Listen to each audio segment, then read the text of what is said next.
नमस्कार, बहुत स्वागत है आप सभी का। आप देख रहे हैं न्यूज इंडिया और आपके साथ मैं हूं मनीषा शर्मा। पाकिस्तान आतंक का साथ छोड़ दे, ये नहीं हो सकता। पाकिस्तान कितना भी खुद को आतंकवाद से ग्रसित देश बताता रहे, लेकिन सच ये है कि आतंकवाद को पालने और पोषित करने वाला देश पाकिस्तान है। दरअसल शहबाज सरकार में एक मंत्री हैं तलाल चौधरी। वो आतंकी हाफिज सईद के प्रतिबंधित आतंकी संगठन जमात उद दावा की राजनीतिक शाखा के दौरे पर पहुंचे।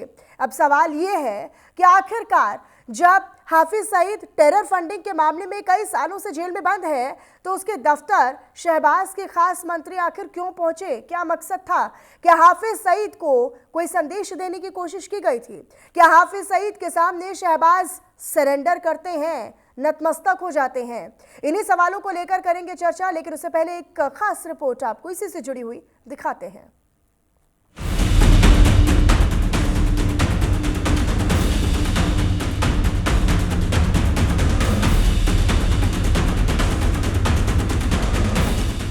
आतंकियों का खुलेआम साथ, पाकिस्तान फिर बेनकाब। मंत्री पहुंचा हाफिज के हेडक्वार्टर, शहबाज शरीफ ने दिया ऑर्डर। आतंकी हाफिज से दिखा प्रेम, शहबाज सरकार शेम शेम। आतंकी हाफिज से हमदर्दी, तय है पाकिस्तान की बर्बादी। हाफिज का डर, शहबाज का सरेंडर। आतंकवाद के मुद्दे पर मगरमच्छ के आंसू बहाने वाले पाकिस्तान की पोल एक बार फिर से खुल गई है। ऑपरेशन सिंदूर में मार खाए आतंकी संगठनों के लिए शहबाज सरकार का दर्द अब खुलकर दिखने लगा है। हाफिज सईद के लिए हमदर्दी खुलेआम नजर आ रही है। दरअसल शहबाज शरीफ के करीबी समझे जाने वाले मंत्री तलाल चौधरी ने हाफिज सईद से जुड़े एक संगठन के कार्यालय का दौरा किया। इस दौरान उन्होंने हाफिज सईद के इस संगठन के पाकिस्तान सरकार की ओर से मिलने वाले समर्थन की पुष्टि भी की। इसे पाकिस्तान सरकार के आतंकवाद के समर्थन के रूप में देखा जा रहा है। दरअसल तलाल चौधरी ने हाफिज सईद के प्रतिबंधित आतंकी संगठन जमात उद दावा की राजनीतिक शाखा पाकिस्तान मरकजी मुस्लिम लीग के नेताओं से फैसलाबाद स्थित कार्यालय में मुलाकात की। शहबाज के खास तलाल चौधरी के इस दौरे से पाकिस्तान की आतंकवाद परस्त नीति एक बार फिर से दुनिया के सामने आ गई है। पाकिस्तान पूरी दुनिया में घूम घूम कर खुद को आतंकवाद का पीड़ित देश बताने का ढोंग करता है, जबकि सच्चाई यह है कि आज पूरी दुनिया में फैले आतंकी नेटवर्क के तार पाकिस्तान से जुड़े हैं। पाकिस्तान दुनिया का इकलौता ऐसा देश है जहां सबसे ज्यादा संयुक्त राष्ट्र से प्रतिबंधित आतंकवादी रहते हैं। शहबाज शरीफ सरकार की हाफिज सईद के संगठन के प्रति नरमी और समर्थन खुलेआम आतंक को बढ़ावा देने का सिग्नल है।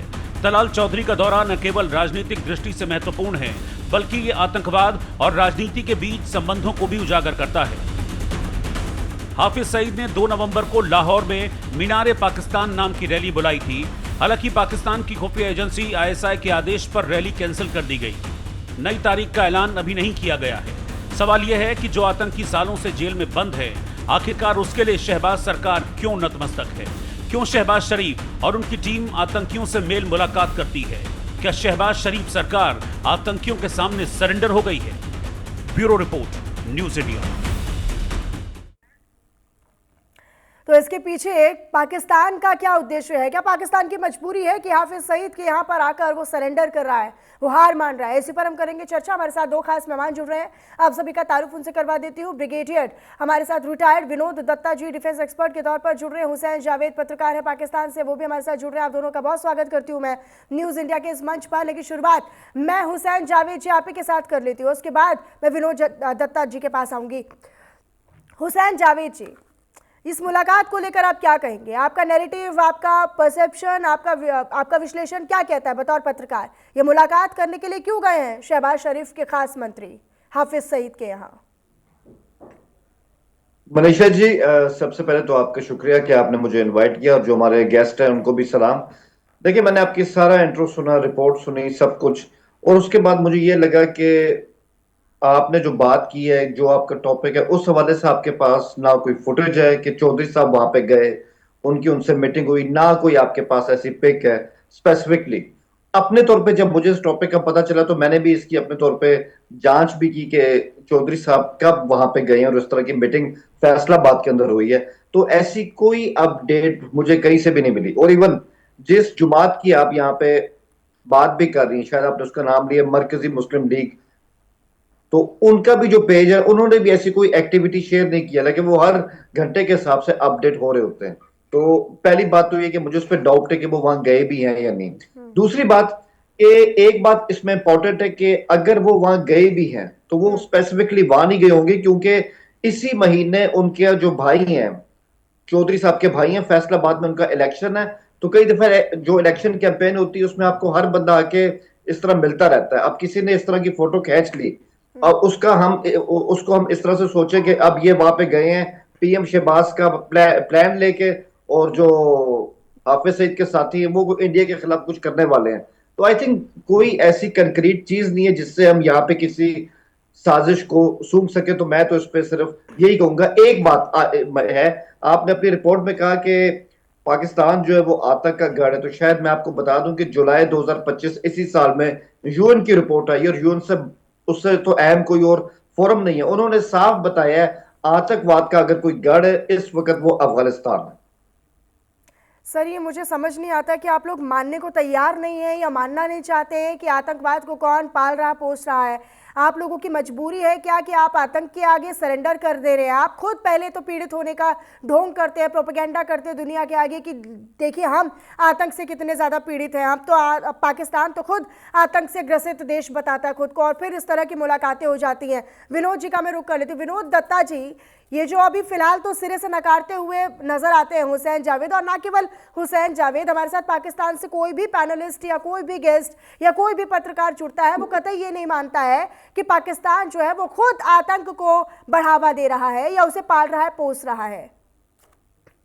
हाँ, देखिए मैं भी जावेद हुसैन साहब का खैर मकदम करता हूँ, क्योंकि आप ये देखिए कोई भी जो बाशिंदा होगा उस देश का, उसकी जो लॉयल्टी होती है वो अपने देश के प्रति होती है।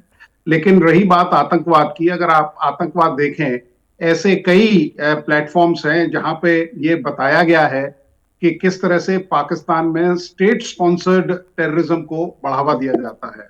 जनरल परवेज मुशर्रफ का वो वीडियो इंटरनेट पे अवेलेबल है, जहां वो कह रहे हैं कि साहब हमने इन आतंकवादियों को, इन मुजाहिदीन को हमने शरण दी है और हम इनको अपना हीरो मानते हैं। तो अगर chief of the army staff या एक देश का जो सरबराह है, अगर वो इस तरह की बात करता है, एंड ये ओपन डोमेन में अवेलेबल है।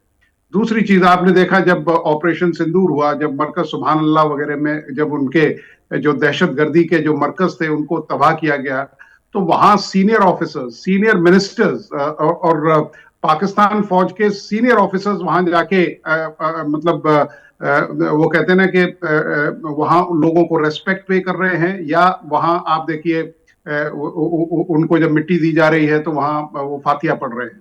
तो इन सब चीजों को ध्यान में रखते हुए ये बिल्कुल साफ हो गया है, और विश्व में हर देश मानता है कि किस तरह से आतंकवाद, और देखिए आतंकवाद का जो सबसे ज्यादा खामियाजा है वो पाकिस्तान ही झेल रहा है अभी।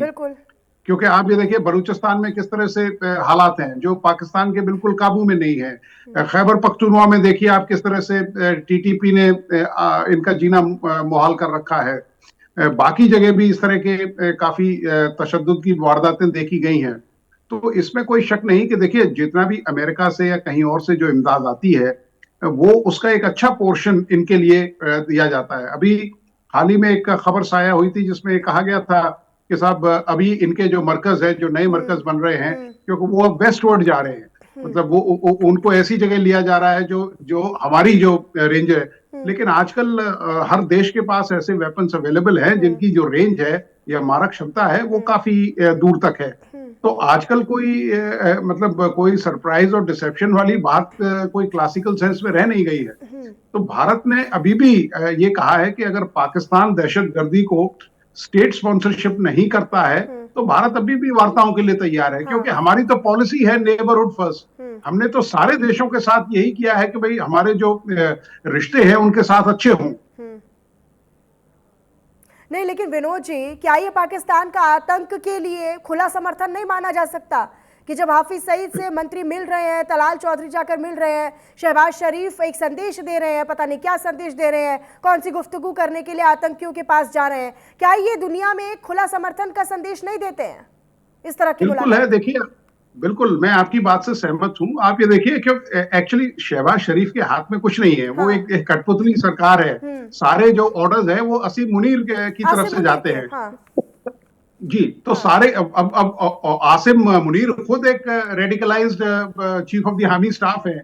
आप ये देखिए किस तरह से वो लोगों को वहां मतलब गुमराह कर रहे हैं, कैसे उन लोगों को मतलब आप ये देखिए पाकिस्तानी सेना का मतलब किसी जमाने में एक प्रोफेशनल आर्मी हुआ करती थी, और आज देखिए आप किस तरह से उसको खदेड़ा जा रहा है, किस तरह से जो मतलब जो दहशतगर्दी को वो बिल्कुल काबू में नहीं कर पा रहे हैं। क्वेटा जहां कोर हेडक्वार्टर है इनका, वहां देखिए खुद बिल्कुल कोर हेडक्वार्टर के नीचे आतंकवादी हमले होते हैं। जाफर एक्सप्रेस में जिसमें इतने फौजी सवार थे उसको अगवा कर लिया जाता है। तो ये सब चीज बिल्कुल देखिए जिस तरह से सरकार वहां समर्थन कर रही है, इसको भारत ही नहीं पूरा विश्व मानता है कि साहब वहां दहशतगर्दी को तरजीह दी जाती है, उनको इमदाद दी जाती है और उनको पूरी पनाह दी जाती है। लेकिन अभी हुसैन जावेद जी टीवी पर बैठकर सबूत मांग रहे हैं। वो ये कह रहे हैं कि भाई फोटो नहीं है, कोई वीडियो नहीं है, पता नहीं कहां से आप लोग जानकारी लेकर आए हैं। इनसे मैं पूछना चाहती हूँ हुसैन जावेद जी, ऑपरेशन सिंदूर में आपके आतंकी संगठन तबाह हुए, आप इस बात को मानते हैं? नहीं मानेंगे आप इस बात को? आपको तो सबूत ला कर दिए ना, भारत ने तो दुनिया को सबूत दिया है, आप लोग वो भी नहीं मानेंगे। मुंबई हमले का कसाब पकड़ा गया, आप उसको लेकर सबूत मांगते रह गए, आप उसको लेकर भी मानने को राजी नहीं है। तो आप तो मानेंगे नहीं ना, हम फोटो लाके दे दे, वीडियो लाके दे दे, कुछ भी लाके दे दे। पाकिस्तान का बिहेवियर है, पाकिस्तान का ये एक नेचर बन गया है कि उसे आतंक के लिए कुछ ना सुनना है ना मानना है। मनीषा जी, बात ये कि ऐसी बात नहीं है। हम हमेशा, आज भी, बल्कि जब आपका अटैक हुआ था, पहलगाम का अटैक हुआ था, तो हम उन पहले मुल्कों में थे जिन्होंने उसी दिन उसे कंडेम भी किया। लेकिन इंडिया है कि मार्च में हमारे जैसे भी सर ने बात की, सर कंडेम किया आपने कंडेम किया सर? जी जी, कंडेम किया बिल्कुल, कि वहां पे अटैक हुआ है, हमारी पूरी कौम ने, हमारी हुकूमत ने किया। आप कहिए ना फिर। अच्छा, आज फिर से कंडेम कर दीजिए। आप कहिए कि पाकिस्तान में जो पनप रहे आतंकी हैं उन्होंने जो किया उसको कंडेम कीजिए। पहलगाम में उन्होंने हमला किया, कंडेम कीजिए। फिर आप अगर मुझे बोलने का मौका देंगी तो मैं कुछ कहूंगा ना। मैं तो उसमें सिर्फ ये कह रहा हूँ कि 22 अप्रैल को कश्मीर के इलाके में जो जिस तरह से आपके जो टूरिस्ट थे उनकी हत्या की गई, हम बताइए ना किसने की, ये तो बताइए किसने की। देखिए मैम, जब विनोद जी अपनी बात रख रहे थे आपने उनको नहीं टोका। अभी मैं जब बात करना शुरू ही करता हूँ तो आप मुझे टोक देती, तो फिर बात कैसे हो पाई? तो मैं यही कहूंगा, ठीक है जी, मैं यही कहूंगा उसमें, मैं इसमें सिर्फ यही कहूंगा कि जो इस तरह का अटैक हुआ, जो इतना मतलब कावर्ड अटैक हुआ जिसमें इतने बेगुनाह लोगों की जानें गई थी, हम एज अ नेशन उसे उस वक्त भी कंडेम कर रहे थे, आज भी मैं आपके शो में कंडेम कर रहा हूँ। और मैं आपसे एक सवाल भी करता हूँ, अगर मैं आज उसको कंडेम कर रहा हूँ, आप अभी अच्छा सुन, एज अ नेशन आप ऐसा सिंपैथी ले रहे हैं, आप पता नहीं क्या कर रहे हैं, मुझे समझ नहीं आ रहा।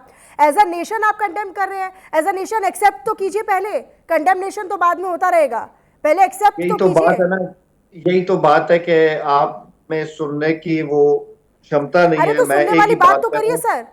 हुसैन जी, आपको सुनने के लिए बुलाया है, और बतौर पत्रकार तो आपसे मेरी ये उम्मीद है कि आप टीवी पर जो बोलेंगे वो निष्पक्ष बोलेंगे, आप आतंक का साथ नहीं देंगे। मेरे को तो यही उम्मीद है आपसे। देखिए, आप इस शो की एंकर हैं, मेरी भी आपसे उम्मीद है कि जब आपने किसी गेस्ट को बुलाया तो आप भले उसकी बात से इत्तेफाक करें ना करें, लेकिन उसको बोलने का मौका तो दें, वो अपना पक्ष तो रखे। और ऑब्वियसली मैं इसको ये कहूंगा, जिस तरह हमने कंडेम किया ना, मैं आज भी अगर आपसे अभी कहूँ कि आप इस तरह जाफर एक्सप्रेस के अटैक को कंडेम करें, आप नहीं करेंगे।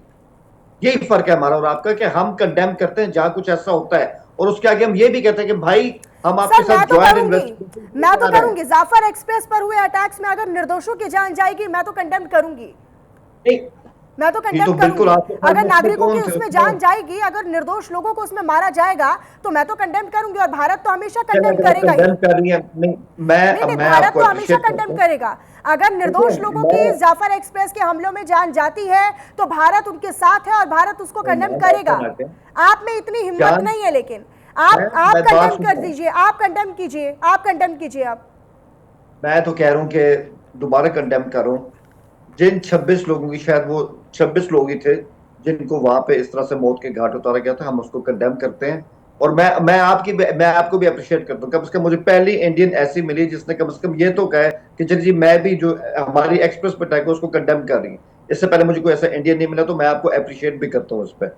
बात ये कि सिंपल बात है, आज अभी सर ने बिल्कुल सही कहा, आतंकवाद जो है ना हमारे यहाँ, हम उसकी पिछले 20-25 साल से कीमत उठा रहे हैं। 80,000 से ज्यादा जाने गई हमारी, ना सिर्फ हमारे सिविलियंस की बल्कि हमारी सिक्योरिटी फोर्सेस की भी। लेकिन आज उन्हीं की वजह से हम यहाँ बिल्कुल आराम से बैठे हैं, सेफ बैठे हैं। और अफगानिस्तान को भी हम यही कहते हैं कि जो टीटीपी के सेफ हेवंस आपने अपने इलाकों में इस तरह बना रखे हैं, जो हमारे इलाकों में आके इस तरह का आतंक फैला रहे हैं, उनको कंट्रोल करें। इसके अलावा हमारा अफगानिस्तान से कोई मसला नहीं है। तो मैं तो उम्मीद फिर करता हूँ बैठ कि के उनको बात इस क्यों चीज नहीं की करते समझ हैं? आएगी। तो फिर बैठ इंडियंस के के लिए मैं बात यही क्यों नहीं कहता हूँ, करते देखिए। हैं? टीटीपी से बैठ के बात क्यों नहीं करते हैं? आप लोगों की तो कॉन्फ्रेंस भी हुई थी बीते कुछ अच्छा। रोज पहले, तो टीटीपी नहीं पीओ के एक्टिविस्ट सब आए थे ना वहां, तो क्या हुआ उस बैठक में? नहीं, कौन सी ऐसी कॉन्फ्रेंस हुई जिसमें टीटीपी वाले आए? आप किसका जिक्र कर रही हैं? टीटीपी कौन है? टीटीपी एक आतंकवादी का संगठन है। हम तो उनको पाकिस्तानी नहीं मानते, वो हमारे समाज का हिस्सा नहीं है। अगर वो मेरी स्टेट पे हमला कर रहे हैं, मेरी स्टेट की रिट को चैलेंज कर रहे हैं, हाँ। ऐसे हाफिज किसी सईद भी को एलिमेंट आतंकी को हम मानते पाकिस्तानी हैं? नहीं मानते। हाफिज सईद को तो आतंकी मानते होंगे। देखिए, आपके सामने हाफिज सईद 2019 से जेल में है। हमारी हाँ। कोर्ट ने उसको सजा दी है। हाँ। और अब क्या चाहते हैं? क्या आपने उसको फ्री छोड़ा हुआ है? अब आप उसकी तंजीम की बात करेंगी तो मैं आपको बताता हूँ, 2002 से मुशर्रफ साहब के टाइम से जहां पे इतनी ज्यादा तंजीमों को बैन किया गया, वहां पे ये हाफिज सईद की जो थी जेश, इसको भी बैन किया गया और इन्होंने अपने नाम बदल लिए थे। मैं आपको बता सर दूं, यही इन्होंने तो अपने दिक्कत नाम है चेंज भी कि कर जब लिए थे, बैन कर उनको भी दिया, बैन किया जब गया। बैन कर दिया, जब प्रतिबंध लगा दिया, तो फिर मुलाकात के मायने क्यों हैं और मुलाकात का मतलब क्या है विनोद जी? जब बैन लगा दिया है, खुद के ही देश में प्रतिबंधित है, हाफिज सईद सालों से जेल में बंद है, उसके बाद भी मुलाकात कर रहे हैं, इसके बाद तो सवाल खड़े होंगे ना। कसाब को लेकर सबूत मांगा, सबूत दिया, नहीं मानी। ऑपरेशन सिंदूर को लेकर आज तक ही कंडेम कर रहे हैं, ये कह रहे हैं कि as a nation Pakistan condemn करता है, लेकिन ये एक्सेप्ट नहीं करेंगे कि हमला कहां से हुआ। बिल्कुल। देखिए मनीषा जी, मैं आपको ठीक बताता हूं क्योंकि मैं कारगिल वॉर का हिस्सा रहा हूं। जी। और आप ये देखिए कि हमारे यहाँ जैसा आपने कहा कि भाई कोई भी अगर ब्लड शेड होता है तो भारत में, तो देखिए भारत एक ऐसा देश है जहां हर प्रेयर के बाद आपने किसी भी मुल्क में ये नहीं देखा होगा, हम सबसे पहले ये कहते हैं कि विश्व का कल्याण हो। तो मतलब we are praying for happiness, well being of the entire world. आप कारगिल में भी आप देखिए, कारगिल में जो आपके सैनिक थे, पाकिस्तान ने उनको अपनाने से मना कर दिया, उनके आइडेंटिटी कार्ड्स हमने दिए, नॉर्दर्न लाइट इन्फेंट्री के काफी जवान से। और हमारे यहाँ देखिए आप जो कर्नल बाजवा थे, उन्होंने कैप्टन करनाल शेर थे, इतनी बहादुरी से लड़े, भारत ने उसको अप्रिशिएट किया और एक उनकी साइटेशन भेजी कि इनको पाकिस्तान का सबसे बड़ा जो अवार्ड है वो मिलना चाहिए, और उन्हें मिला भी। तो भारत एक, देखिए 1971 में जब 93,000 सैनिकों को हम बंदी बना के लाए, तो आप देखिए जनरल मानेक शाह, मतलब हमारे अपने जवानों ने अपनी बैरक्स खाली कर दी और वो बाहर सोते थे और इनको बैरक्स मुहैया कराई गई। जबलपुर में lieutenant general Amir Abdullah Khan Niazi को रखा गया, उस ब्लॉक का नाम आज भी रखा है। एक कर्नल साहब जिनको वहां मतलब बिरयानी पसंद थी, वहां से वो मुहैया कराई जाती थी। तो हमने तो हमेशा सैनिकों का सम्मान किया है, हमने हमेशा देशों का सम्मान किया है, लेकिन हमने कभी कोई इस तरह की स्टेट स्पॉन्सर्ड जो टेररिज्म है, दहशतगर्दी है, उसको कभी हमने ना एक्सेप्ट किया। भारत ने कम से कम 20-25 डोजियर्स दिए हैं। हाँ, जब बिल्कुल विनोद आप जी, मानने को तैयार नहीं होंगे। ये समझ लेना चाहिए ना पाकिस्तान को और पाकिस्तान के पत्रकारों को कि अब जब विश्व मान चुका है तो अभी ने भी एक्सेप्ट कर लेना चाहिए, अभी ने भी तो एक्सेप्ट कर लेना चाहिए कि पाकिस्तान में आतंक पनप रहा है, पनपता आया है, और इस पे रोकथाम नहीं है शहबाज शरीफ की, इस पे कोई बस नहीं चलता है, कोई जोर नहीं चल रहा है सरकार का। ये बात तो जावेद जी आपको स्वीकार करनी चाहिए, ये तो दुनिया मान रहा है। अब आज से मुनीर के उंगलियों पर आपका देश नाच रहा है, सरकार का कोई इंटरफेरेंस इसमें नहीं है। पीओके मार रहा है आपको तालिबान वहां से पीट रहा है, आपको अफगानिस्तान से आपके संबंध बिगड़ रहे हैं, आपके टीटीपी आपको मार रहा है, तो मतलब आप बचे का, आप तो चौतरफा चित हो गए ना, आप तो चारों खाने चित हो गए, अब तो मानिए साहब।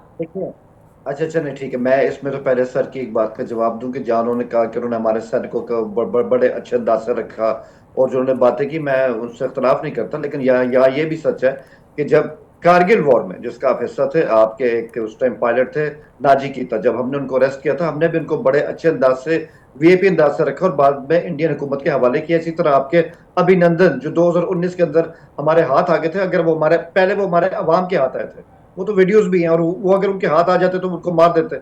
हमने उनको बाकायदा सिक्योर किया, उनका इलाज किया और आपके हवाले किया। तो अरे ये मैं sir, Indian sir, army sir, को भी इतनी यहाँ सपोर्ट हिमाकत करता है हूँ और अपनी फोर्स को भी। पाकिस्तान में, इतनी हिम्मत अच्छा, है पाकिस्तान में, इतनी हिमाकत है, इतनी हिमाकत है, किस चीज की? नहीं इतनी हिमाकत है कि कोई कमांडर वहां पर बॉर्डर क्रॉस कर लेगा और आप उसे मार देंगे। आपको तो सही सलामत सौंपना ही था सर, आपको तो सही सलामत सौंपना ही था, आपको तो सुरक्षित उनको वापस लौटाना ही था। मनीषा जी, एक तो आप ना मुझे बात नहीं करने दे रही। मैं सिर्फ ये कहूंगा कि हमारी आर्मी ने उनको सिक्योर किया था। ये कभी आप उनको अपने शो में इनवाइट कीजिएगा, वो आपको खुद बता देंगे। और दूसरी बात, मैं इसमें एक बात का इजाफा करूंगा, वो ये है कि हम आज भी तैयार हैं इंडिया से बात करने के लिए और बात में ही हल निकलेगा। देखिए, आपने अपने तौर पे ऑपरेशन सिंदूर करके देख लिया, अब आपको लग रहा है कि आपको उससे कुछ खास मिला नहीं, क्योंकि आज दोबारा हाफिज सईद की बातें शुरू हो गई हैं। तो ये मसले सारे बात पे हल होंगे। इंडिया पाकिस्तान एक दूसरे को खत्म नहीं कर सकते, ये इंडिया को भी पता है, ये हमें भी पता है। पाकिस्तान में बैठे हैं आप, उसी पाकिस्तान में बैठे हैं जो ऑपरेशन सिंदूर के बाद, सिंधु जल समझौता रद्द होने के बाद बूंद बूंद के लिए तरस रहा है, और अब तालिबान भी आपको तरसा रहा है, आपको अफगानिस्तान भी तरसा रहा है। हाँ मैम, आपने कहा था कि आप हमारा पानी बंद कर देंगे। इस साल तो इतना पानी आया कि हमसे पानी संभाला नहीं जा रहा। छोड़ देना, जो बात नहीं हो सकती उस पर क्या बात करनी है। आपको पता है कि वो पानी नहीं बंद हो सकता, आपको 10 साल लगेंगे उसमें, और वो 10 साल किसने देखे। छोड़ दें बातों को। तभी तो आप लोगों के हुक्मरान कहते हैं कि अगर पानी बंद हुआ तो हम इसे जंग की तरह देखेंगे। तभी तो कह रहे थे, तभी तो डर रहे थे, तभी तो कह रहे थे ना कि पाकिस्तान इसे जंग की तरह देखेगा। नहीं, आप सुने मेरी बात। लेकिन क्या कर पाया पाकिस्तान? कुछ नहीं कर पाया। एक फाइनल कमेंट विनोद जी से। देखिए, बिल्कुल आपने ठीक कहा, क्योंकि भारत ने जिस तरह से ऑपरेशन सिंदूर में केवल ये साबित करके बताया था कि पहले हमने केवल आतंकवादियों को निशाना बनाया था, इस बार मरकज को बनाया है, और अगली बार जो भी लिप्त होगा, चाहे वो उसमें आसिम मुनीर क्यों ना हो। और आजकल इस तरह की भारत के पास रिसोर्सेज और रीच हैं कि बिल्कुल पिन पॉइंटेड टारगेट्स पे और लोगों को उनको रजिस्टर किया जा रहा है। और वो रफाइल गिर गए, बस आपको रफाइल गिर गए सर, बस रफाइल आपके सर। अरे सर राफेल आपके मुंह से अच्छा नहीं लगा सर। जावेद जी, राफेल शब्द आपके मुंह से अच्छा नहीं लगता, आपके मुंह से अच्छा नहीं लगता सर राफेल शब्द। आपकी जुबान राफेल कहते हुए लड़खड़ा रही है, आपकी जुबान भी राफेल कहती हुई लड़खड़ा रही है। बहुत शुक्रिया, बहुत शुक्रिया आप दोनों खास मेहमानों का हमारे साथ इस चर्चा में जुड़ने के लिए और अपना परसेप्शन यहाँ पर शेयर करने के लिए। और फिलहाल इस चर्चा के साथ इस बुलेटिन में भी इतना ही। बाकी तमाम खबरों के लिए आप रहिएगा हमारे साथ। नमस्कार।